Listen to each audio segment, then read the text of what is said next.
All right, welcome back to another edition of FSI's PGA preview. This week we have the St. Jude, WGC St. Jude Invitational. It's a no-cut event.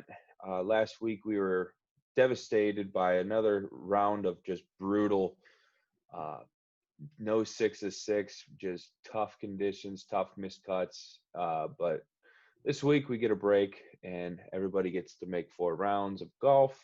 I'm here with John. John, how are you doing this evening?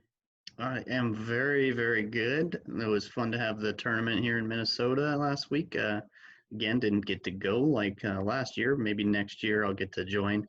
But I am looking forward to no-cut event. Usually that's not the case, but after the last couple weeks of brutal cuts, playing lots of DJ this week, I'm ready for a no-cut event. I'm ready for a little bit of 6-6 lineups, making me sweat a little bit on Saturday, Sunday.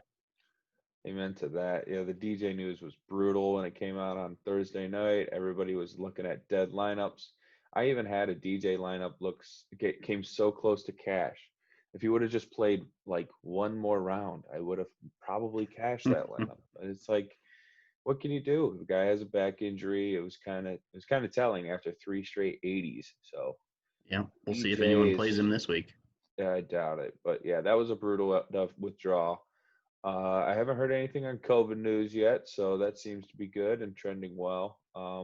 It is only Monday, so we will have to double back on a lot of our research when it comes time. But let's get into the course preview. John, kick us off with what we're going to face this week. All right, so we are now headed to Memphis, Tennessee. This is TPC Southwind. This event is the WGC FedEx St. Jude. They have played the FedEx St. Jude WGC just last year. Previous to that, it was the FedEx St. Jude Classic. Those were full field events, not WGC. So certainly if you're using Fantasy National, you want to be careful if you're looking at course history, because if you go through just WGC, you're going to end up looking at Firestone once you get to 2018 and before. You got to kind of mix up your stats a little bit as you're researching to get just St. Jude Classic records. So a little bit confusing there, but certainly just something to note as you're trying to look through there.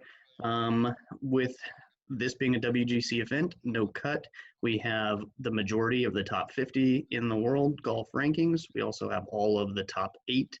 And we are at 7,200 yard, fast Bermuda greens. This is a par 70 as well, so only 2 par 5s out there. This traditionally is a difficult to hit the fairways, but last year at the WGC, it kind of turned a little bit to being more along lines of course average. I think that had to do with the field being a lot better as well. Tour average, again, on scoring, so not extremely difficult, but not hard either, or not difficult, not easy. The par 5s here are actually pretty easy, but there are a couple really, really tough par 4s. The number 5 plays 480 yards. Average score was 4.2 strokes last year, so we definitely will see a lot of guys bogeying that one. Not going to see scores low like we did at the 3M. We definitely are looking at a lot less birdies. As we just focus on the stats, we're going to look for driving distance this week a little more than we did last week. As always, shots gained on approach. I'm also taking into consideration the wind here. We took an early look at the weather going into this weekend. We take a look here, and it looks like it could get really bad on Thursday, potentially even on Friday. Lots of rain, lots of wind. So we are definitely looking at that as we go into it. Other thing, couple stats, 150 to 175 yard approaches. Guys who excelled in that last year tended to be at the top of the leaderboard, so we want to look at that. And then last thing that I don't usually take into consideration as much, and that is strokes gained putting. The guys with hot putters are going to do really well this week, so I definitely focused on that more than I usually do. So that's a pretty good breakdown on what we're looking at this week. Anything to add there? I think that's always golden news to hear that strokes gained putting is going to be into account, because I'm always the one with it in my model selection. So It was good to hear. I like some short game this week, scrambling. As you alluded to, the big numbers won't be as prevalent with the St. Jude, with a lot of water on the course. So a lot of accuracy as well as distance comes into play. You know, off the tee is what we usually do, and those two things factor together. But overall, real good stuff. Par four scoring is another thing I focused on as well, mainly for. I didn't have a yardage on it, just mainly par four because it is a par 70. It's something I usually typically do in correlation with the two. But yeah, good stuff. Let's roll into picks with that. Real quick, as always, find John's article on the course breakdown. He has a couple of picks that he likes to highlight heading into the week. I have a feeling he's going to have some good ones up because listening to his research, he seems really into it. So find that on our website, fantasygolf.com, and you can subscribe to this channel, and you can find our video and give us a like and give us a comment, give us some good feedback, tell us how we're doing. So yeah, let's get into some picks. 10K, Right. Kick us off. Well, 10K and above, there are the 5 golfers here. All of them have good reason to pick on them. I am certainly a sucker, and I'm going back to the well here for Bryson DeChambeau.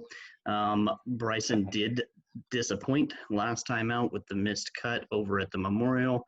Most people know, though, that the reason he missed the cut was just one bad hole. He was 5 over for the week. That missed the cut by 2 strokes, but he was 5 over on that one par 5. He had a 10 on a par 5. So even if he bogeys, he makes the cut. If he makes par on that par 5, he's top 25 going into the weekend versus missing the cut. It's that big of a difference. And normally he does well on par 5s. I watched that hole live. He was frustrated. He didn't want to get a rules official. He just started hacking. It was bad. So then he did get a rules official and yelled at him and still ended up with a 10 over par on the hole. So, but I'm going back to Bryson here. Prior to the missed cut, he had a whole string of top 10s. He was, I'm looking at since the stoppage here, he's number 5 tee to green. He's number 2 ball striking, first off the tee, first in driving distance, 8th in putting. So I'm really excited about that. If we're looking at just course history, which I'll probably hint on with a lot of the guys I'm picking this week, he was 48th last year at this event. That is not very good, but his tee to green was terrible. It's the worst tee to green round he's had in over 2 years since the WGC Bridgestone back in 2017. So almost 3 years since that event. So I am not expecting him to have a repeat performance, the tee to green. I will be certainly playing some Bryson DeChambeau up top. I also kind of like Justin Thomas as well. I don't fault anyone for playing Rahm or McIlroy either, but those are probably my 2 favorite. What are you looking at here in 10K? Yeah, I'm looking at JT as well. That's kind of like the first guy in my model, first star I made. Third in approach, third in ball striking, first in par 4s, first in proximity from 150 to 175, 6th scrambling, and he finished 12th here in 2019, and he won the St. Jude Invitational in 2018. Yeah, JT at 10-7 is likely cash starting spot for me. I know we're going to get into that 9K range where we got a lot of loaded guns, but JT looks like a pretty safe bet. He does play well in WGCs. I believe he's won one before. I'm not sure which one, but I think he has a WGC in his bag. Yeah, real solid player, 9 top 10s in 14 events. The one thing with Bryson that I found was he lost strokes on approach at both the Rocket Mortgage and Memorial. I mean, obviously, a lot of people lost strokes at Memorial in any strokes gained statistic, but the fact that he won the Rocket Mortgage and he lost strokes approach is kind of, I don't know, I haven't seen that happen in like 2 years, so that's just funny, something I found. But yeah, the course history kind of alarms me on Bryson. Like you said, he did finish 48th in that tee to green round, but yeah, the advanced stats telling us that Bryson's not going to go away. I could understand the play. I think that's something I'm going to stay away from though, because I am going to be playing Rahm. I think he's just too hot. He's got a lot going for him.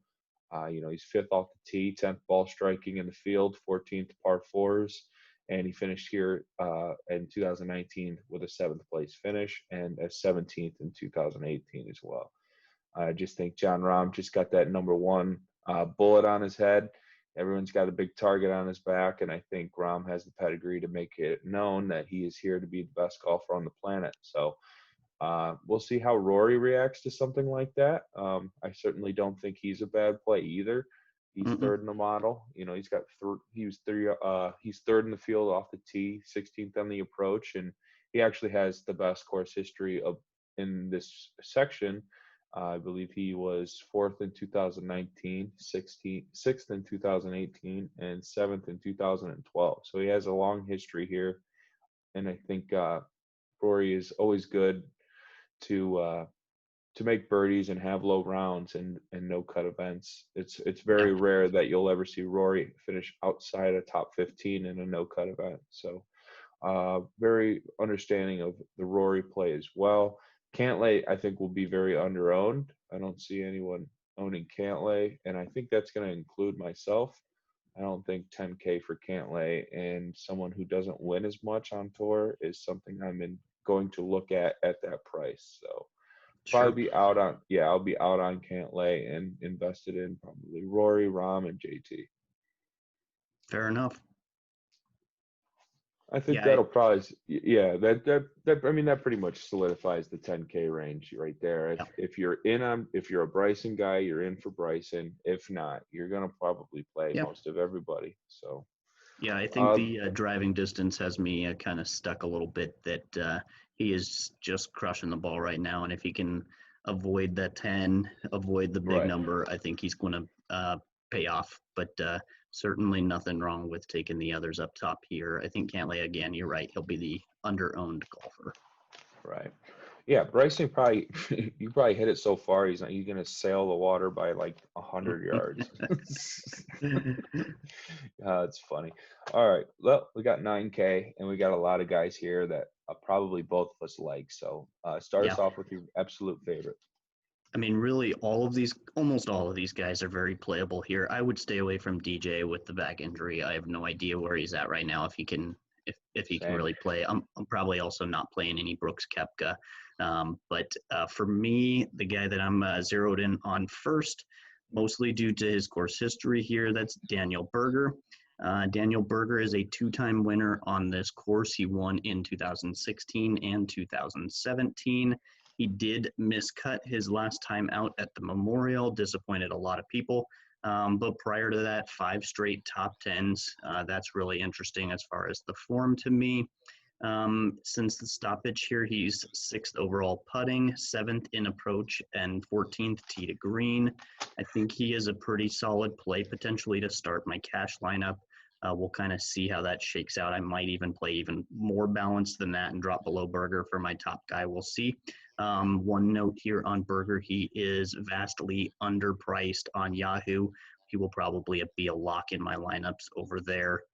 Just the course history and being underpriced has me drawn to him big time on Yahoo. So he's probably my first click. What about you? What are you thinking for your top play here in the 9K? Top play, definitely going to go to Xander Schauffele, 2-time WGC winner. He is 2nd in the model for me this week, 10th in approach, 7th in ball striking, 6th in par fours, and 8th in proximity. He did lose 5 strokes, and he lost 5 strokes on workday, which makes no sense. And then he gained 5 at Memorial. So it's pretty clear he likes the faster greens, and Bermuda is not a slow green, which is going to work in his favor this week. He does have 3 straight top 20s, and I think Xander Schauffele is a WGC monster, and under 9K is another good cash play. No problem with Berger at all whatsoever. I mean, the St. Jude Invitational form it's top notch, probably the best in the field with the 2 wins. So love that call. Yeah, love that call as well. Let's get a second 9K play from you. What do you think? Yeah, for me, Again, I like a lot of these guys. I'm probably going to play quite a bit of Victor Hovland too. He pops in the model and the tee to green, ball striking, approach, all of that has been fantastic since the stoppage. But for me, a guy I really love to play, that's Matthew Fitzpatrick. He might be a little bit overpriced here on DraftKings, but I'll probably still end up paying it. He is a Bermuda specialist. He is #1 in putting since the stoppage. If you look even farther back, he's #4 over the last 100 rounds on Bermuda greens. So I expect him to have a great putting week.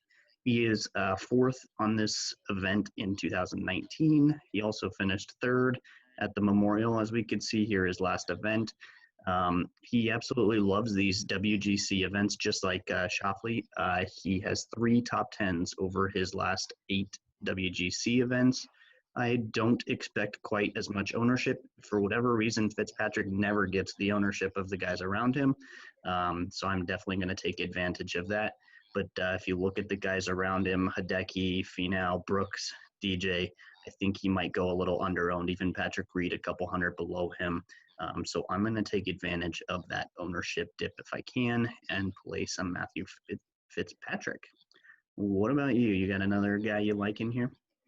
That's a good call with Fitzy. I think, yeah, the price is a little steep for 9K, but like you said, if he's going to be under owned and he's going to perform like he does, how he always does at WGCs, it's definitely going to be worth it. You know, if you find a winner up top above him and you make him golfer too, that's a solid play. Yeah. I like that for GPPs for sure. My second play in this 9K range would probably go to Collin Morikawa, your boy, Collin Morikawa. More cowbell, as we like to do it out in the Discord. First in approach, second in ball striking, 5th in proximity.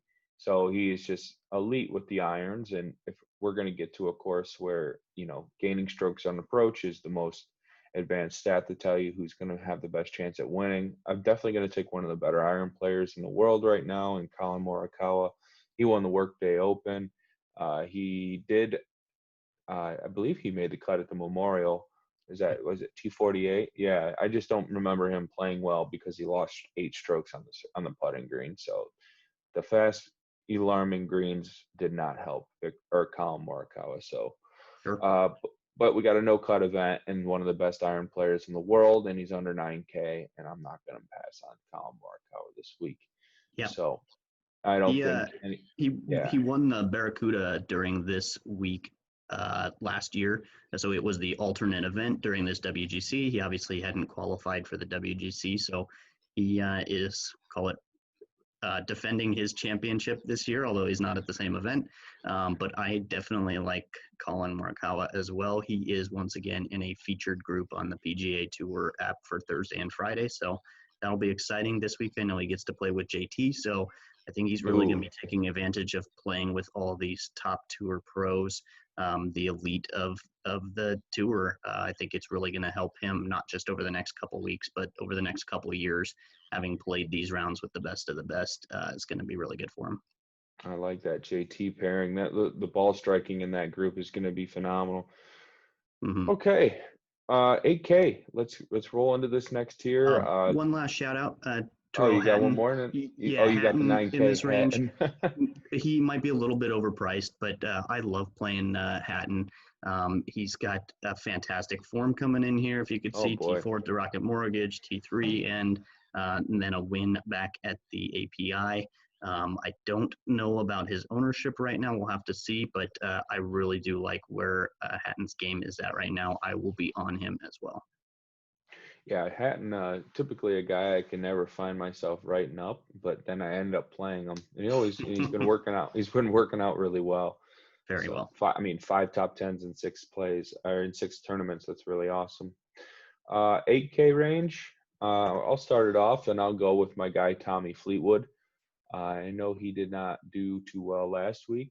I believe did he make the cut last week? Did not. No, he did not. He did not. No, he was going to make the cut, and he kind of blew up down the stretch. He's 21st in the model. He's shaking off a lot of rust, and I had a feeling, you know, Tommy over 10K. It wasn't something I wanted to do coming for his first event this year, but when you looked at the field, you just had to play someone of Tommy's caliber. So Sure. There's nothing wrong with the play last week. It didn't work. He missed the cut. He's working through some rust. But he's still 10th in the field in scrambling, 29th in the short game. He lost on the approach and putt last week. So I mean, those are two usual strong suits for him. So if he's good off the tee and he's good around the greens, the approach and the putting will come once he starts to play more rounds. This is a no-cut event, so Tommy's going to get 4 rounds. And usually Tommy finds a 62, 63, and it's just hidden in there. And now I'm going to get him without a cut. I think people are going to see the miscut, and he's only had one tournament played while everyone around him's been playing for weeks. I think his ownership can be a little lower. And Sure. hopefully we can get Tommy to shoot a 63 and crush it in Showdown one day. Let's go with your favorite over here. Who you got? Sure. So I'm going to go with another course horse here. That is Billy Horschel. Billy Horschel is another Bermuda specialist. That is his best surface. I don't know if he's a specialist, but it's his best surface. That's where he putts best. He does have great course history here. At the FedEx St. Jude, he is 6 of 6 made cuts. He has 4 top 10s, and then in 2019, he was 9th. He's been top 15 each of the last 2 events, including that 7th at the Workday. And if we just look at since the stoppage here, he's 11th in putting, 28th tee to green. So I think that combination of the course history and some decent form coming in, I'm going to be excited to play a little Billy Horschel. I like the price as well. So yeah, he's going to be one of my favorite golfers in this range. The other guy that I think is going to be pretty under-owned, and that's Sergio Garcia down here at 8K even. I really like the price on Sergio this week. He's got 32nd each of his last 2 events, but I'm looking more at his stats right now since the stoppage here. 2nd in tee to green, 7th in ball striking, and 10th on approach. So for an 8K guy, 10th in approach, I'm really excited about that. He's also 12th in driving distance, which surprised me quite a bit that he has. I don't think about Sergio as a top 10 driver, but yeah, he's good at long courses. The Masters correlation. So long Masters course. So yeah, he could drive the ball. People sleep on how far he can get it out there. Sure. Yeah, and 3 out of 4 cuts made since the stoppage. He's got that top 5 as well. And he was 40th in 2019 here. Not very impressive, but he lost 4 strokes tee to green. So I don't expect that to continue, especially with how well he is playing right now, being number 2 tee to green over the last few events. So yeah, Sergio's going to find his way into a lot of my lineups, I think. Do you got any other guys you like here in the 8K? I got one more, and I'm going to go with Abraham ANCER. He's been a ball striking monster since the tours came back, with the 14th at Charles Schwab, 2nd at the RBC, 11th at Travelers. He struggled last week, but a lot of that was due to the weather and the conditions of the course. So I think ANCER will find his way back to the form he had when he was playing at those other events. We lost over 7 strokes on the approach at Memorial. Like I said, that was everyone was struggling. So I'm not really too concerned. He is 10th in par 4s and 4th in proximity. So he does really well on courses with this type of fit. So I'm back on ANCER. Good cash play. I think, he will be popular because everybody's looking at his recent form and seeing a lot of good numbers. So yeah, probably a cash play, maybe a little. I like the Horschel call. That'll probably be my GBP pivot. I really didn't have much other than Tommy and ANCER in this range, so sure. I'm glad you found Billy Horschel. Yeah, him and also Jason Day, both of those 2 are vastly underpriced on Yahoo as well. I will see lots of Billy Horschel in my Yahoo lineups this week at the price he's coming in at. Certainly don't hesitate to lock him in over there as well. Nice call. Yeah, very nice call. Let's get down to 7K. Go ahead and start us off with who you feel you can best fit in your cash lineup this week. Yeah, so for cash, we'll see. I might play both of these guys. We'll see, both of my favorite 2, but for me to start, I'm going to go with Joaquin Niemann. A lot to like here about Niemann. Since the stoppage, he is second in approach, fifth in ball striking. He is seventh tee to green and ninth in driving distance. So he is fantastic everywhere but on the putting surface. 4 out of 5 cuts made. He did miss at the Memorial. I'm not too concerned about that. I think this course fits him quite a bit better than that one did. But he's only played this course once. He did have a missed cut. It was 2018. I am, again, not too concerned about that. I am going much more on his 2020 form and how he's been playing over the last year and a half or so, really. So I'm excited to play some Joaquin Niemann this week. Niemann was definitely a guy I was on as well. Probably a really good cash play with how well he can strike the ball. We just need this guy to make his 6-foot putts. I don't know what it is. Like he stands over top 6-foot birdies or 6-foot pars, and like the feet just go out from under him, and it's a total whiff. Yeah. So, but we get 4 rounds with him, so he's gonna get 4 rounds to figure it out, and his ball striking's too good to pass on 4 straight rounds. My guy in this range is probably gonna be Corey Connors. It's gonna be slightly below him in price. I think the ball striking for Corey Connors is too good to ignore. He's 14th on approach, 8th in ball striking, 12th off the tee, and I think 34th in par 4s. So he is coming off a 22nd place finish at Memorial, where he was 4.8 tee to green, and conditions like that is pretty impressive. He gained, I believe he gained everywhere in his strokes gained numbers. So Corey Connors gaining in putting when everybody's losing 8 strokes is, I couldn't wrap my mind around it. I had to double check. I'm like, Corey Connors, the man that loses 6 strokes average every tournament, gained strokes on greens last week or at Memorial. It was nuts. So, but yeah, Corey Connors, 27th in 2019 as well. So he's played this event last year. Really strong play. The ball striking's too good. Corey Connors and Niemann might both be in my cash lineup this week. We'll see. Anyone else in the 7K range you have your eye set on? Yeah, just a couple others. I think my next favorite here probably is Ian Poulter. I'm looking at him again, a reoccurring theme here. He is a top putter, number 4 since the stoppage. He did miss a cut at his last event, and that was at the Memorial here. But he was 5th at the workday. He's made 4 out of 5 cuts since the stoppage. He is really, really good on Bermuda greens. He did finish 8th here in 2019. He has made all 4 cuts in his his tournaments at the TPC Southwind. He was also 6th place back in 2014. Just looking at WGC events, he finishes in the top half or so top 30 in his last 6 events, and he has 3 top 10s over that time as well. So for a guy at 7,400, I'm very interested in Ian Poulter. Just to mention also back on Yahoo, he is minimum priced on Yahoo this week. Wow. So is Matthew Wolff. Matthew Wolff falls in this 10K range also. So I'm going to see both of them into a lot of my lineups as well. The pricing over there gets a little bit crazy sometimes, and Poulter is one of the outliers here this week. I'm very interested in that. That is wild. Both of them are min price? Yeah. I'm gonna play them both. Are you kidding me? And Soderberg is priced a huge chunk higher than them. Soderberg is priced around the Hadwin Homa range, and those two are both minimum priced. And on DK, Soderberg I think he is minimum priced on DK. That's okay. All right. Yeah. We're gonna let Yahoo just keep making those mistakes. We'll keep cashing in on it. Yep. Yeah.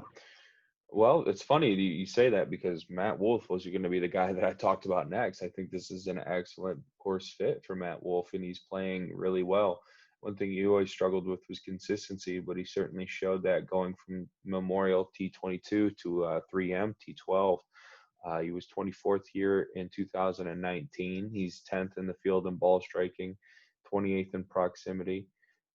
He's gained 3.7 on approach last week and 4.6 off the tee at Memorial. So he is finding different ways to do it. I think Matt Wolff is a strong play at 7-9, and I'm going to go right back to the well. And my best lineup last week was with him and Tony Finau. I just couldn't get Seifert and oh man, who else? Who else really? Oh, I failed on the 7-9 range. I had Vegas over Straka, and that was huge. If I would have had Straka, even with the miscut from Seifert, it would have been bigger. So Yeah. kicking myself for that one. But yeah, Wolf was in my best lineup last week, and hopefully he's in my best lineup this week because I'm gonna have him in some GPPs. Sure. Anyone else to add in the 7K range, or is that gonna do it for you? Michael Thompson coming off the win. No, I'm not playing any Michael Thompson this week. I'm okay with just letting that one go. It looked like he put a lot into this last week. Definitely a very, very different course. Again, if we're looking at the guys who are going to go super, super low versus the guys who are just going to avoid some bogeys and play more consistent, different breed of player that we need this week. So also the driving distance much more important this week, and he is not up at the top there. So I'm going to fade on that one. Right. Sungjae Good call. the price is super low. I don't know if he'll find his way into too many of my lineups, but Sungjae Im is one of the lowest prices I've seen him in a very, very long time. Yeah, I'm waiting on Sanjay. I'm trying to see some form before Probably I start right. to get back. Yeah, he's gonna get 4 rounds at an event, and he's been struggling. I think this could be good for him. I'm just not gonna play him.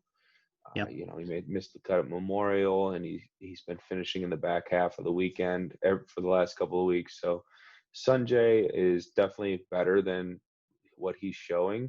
I just want to see it first. So that's where I'll stand on Sanjay. If you want to be ahead of the curve and you want to try it at a no cut event, then I have no arguments because you could literally play anyone this week. That's the beauty of the no cut event. But you're not going to get near the top of the leaderboard with the guy that's going to finish, 50s or 60s. So he did take a week off. Maybe that'll help.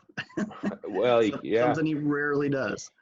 Well, that's the thing, though. He took a couple months off, and he's playing terrible. I think Sanjay's a guy that has to keep playing. I think that's his thing. If he's continuously playing, he's going to continuously play better. So taking a week off after a missed cut might not be well for him. We'll see. That's why I'm not going to play him because I don't know what to expect from Sanjay. Sure. Let's roll down in the 6K range. You can, like I said, it's a no cut event. You can certainly make cases for everyone, except for a few of the guys. Maybe Soderberg. Don't play him. I don't know too much about. But yeah, let's go 6K. Who do you got as your favorite? So my favorite is going to be CHEZ REAVIE. CHEZ REAVIE is not going to blow you away with any stats, and I'm okay with that, especially with this 6.7K price. But the form is actually there right now, 22nd at the Memorial, 17th at the Workday. I'm also really looking at his course history. So he's played at this course for 5 years, 27th, 12th, 4th, 6th, and then 27th again last year. So if he's finishing top half of the leaderboard here at 6.7, he will definitely pay off his price. He has made his last 4 cuts, and really, if we're looking at the stats, he isn't great, but he's above average tee to green. He's above average around the greens.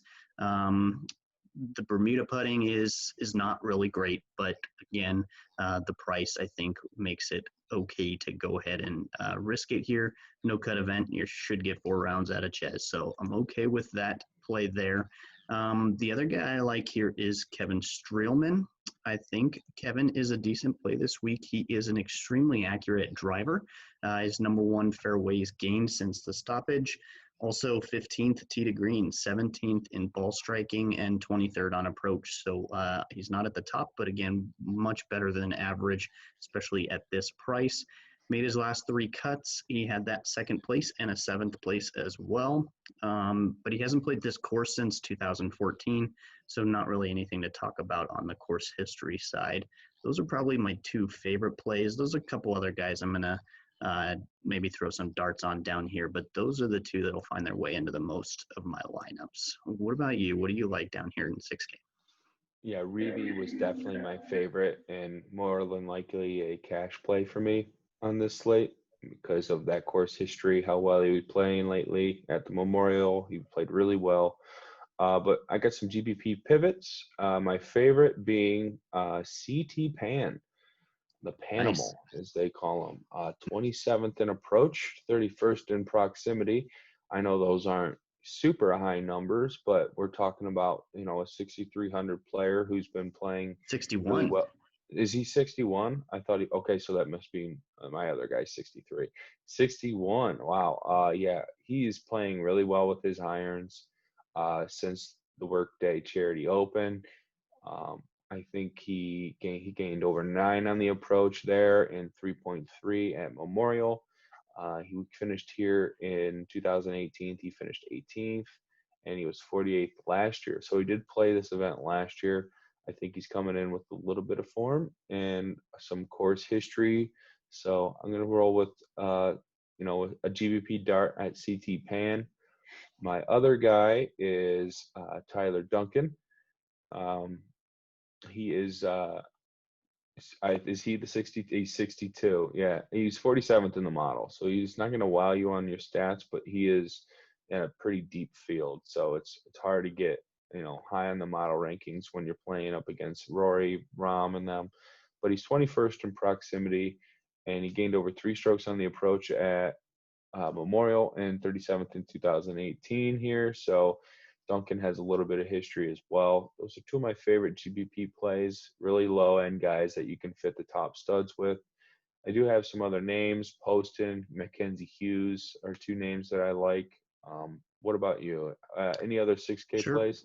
I had Duncan start as well. He also is 5th in fairways gained since the stoppage, so an accurate driver, and he has made 5 out of 5 cuts. So even if he isn't winning events, finishing in the top half is certainly worth looking at. The other guys that I'm interested in, Cam Champ popped up for me. He gained strokes on Bermuda greens, and he is not a guy that anyone thinks about when they putting is not something they think about with Cam Champ. Mostly what people think about are driving distance. He's 5th in that. But yeah, the Bermuda greens are very interesting there. That might be about it. I might dabble in some Nick Taylor as well. I think he pops up in the models mostly because of that win he had earlier this year at AT&T. So that kind of, I think, skews things a little bit, making me want to click him when he has not necessarily performed all that great of late.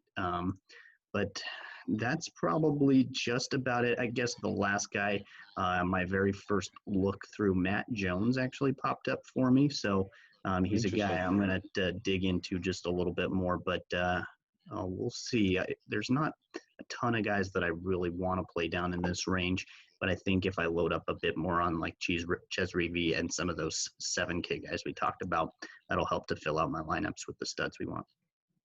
Good call on Cam Champ. I didn't realize how well he did on Bermuda Greens, so I'm going to have a little bit of him as well. It's going to be pretty nice in this 6K range. All my 6K golfers minus REAVIE are relatively low in salary. It's going to open up a lot. Well, I think that'll do it for me in this range. You're good on 6Ks? Yeah, I think that's all the guys I really want to talk about. Yeah, same. We get on anyone else by the end of the week, though, we'll make sure to put it in the Discord and let everyone know who we've kind of gravitated towards as the week finished up. It's really easy to run the model a few different ways and end up on a few different guys. And then with the ownership projections on Wednesday, being able to kind of round that out. Yeah, I was going to mention that ownership projections are going to change. And certainly when those do, we'll be able to make small pivots when we want, where we want to. But I think we gave everyone a good base. A lot of good players talked about, and I think this is going to be a really fun week. We're all going to get 6 of 6 through, barring withdrawal. So get ready for those withdrawal jokes when somebody gets hurt. No COVID. Yeah, that's what I mean. Yeah, when somebody's going to have COVID mid-round and you're going to get a couple 5 of 6, and here come the Twitter jokes. I can see it now. Yeah. That'll probably be me. No, but that's all fun. Let's get to our one and done. I won last week with it was an 18th place finish with Dylan Fratelli over Glover. John was telling me before we started that he was determining between Finau and Glover, and I mean, you could have got our reaction from there. It didn't go well. No. Oh, well.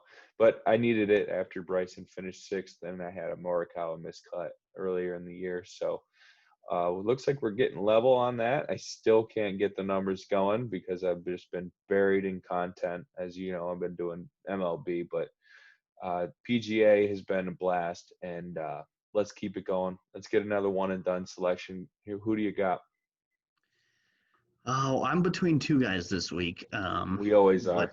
Yeah, I know. I really want to play Billy Horschel, but I think I'm just gonna go a lot safer this week. Play Justin Thomas. Justin Thomas for all the reasons we talked about earlier. I see him as a top option to win this event. Even though in DraftKings I'm gonna probably play some more Bryson, hoping that the ownership comes down. But I hope I took your guy with Justin Thomas here. You did. You did. As you can see, I'm scrambling now. I was like, shoot. I was going to go high end because, only the good golfers win. But I don't think I've used Rahm. So I'm going to take Rahm.